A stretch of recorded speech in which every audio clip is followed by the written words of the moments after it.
நம்ம பார்த்துட்டு இருக்கக்கூடிய தொழில நம்ம பிள்ளைகளுக்கு கொடுப்போமா அப்படின்னு கேட்டா நிறைய பேர் எஸ் சொல்லுவாங்க.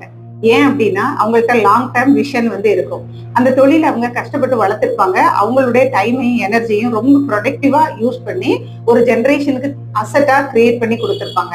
அந்த ஜெனரேஷன் என்ன செய்யும் அப்படின்னா அந்த அசெட்டை இன்னும் பெருசுபடுத்தி அடுத்த ஜெனரேஷனுக்கு கொடுத்திருப்பாங்க.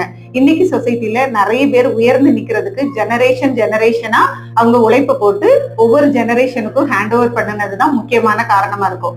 நம்மளுடைய அடுத்த ஜெனரேஷன் நம்மளை விட இன்னும் நல்லா இருக்கணும் அப்படின்னா நம்ம ஒரு தொழிலை அவங்களுக்கு வளர்த்து அந்த தொழிலை அவங்க பண்றது மாதிரி உருவாக்கி கொடுத்துட்டு போகலாம். நீங்க கண்டிப்பா அந்த லாங் டேர்ம் விஷன் உங்களுக்கு இருக்குது அப்படின்னா ஸ்ட்ராங்கான ஒய் உங்கள்கிட்ட வந்துட்டு உங்களுக்கு ஒரு கோல் வந்தாச்சு. அந்த கோலுக்கான பிளான் வந்துடும். அதை நீங்க போக்கஸா சின்ன சின்ன கோலா செட் பண்ணி நீங்களே ரிவ்யூ பண்ணி கரெக்ட் பண்ணி உங்க ஜெனரேஷனுக்கு கொடுத்துட்டு போவீங்க. உங்களுக்கு எல்லாருக்குமே நான் விஷஸ் சொல்லிக்கிறேன்.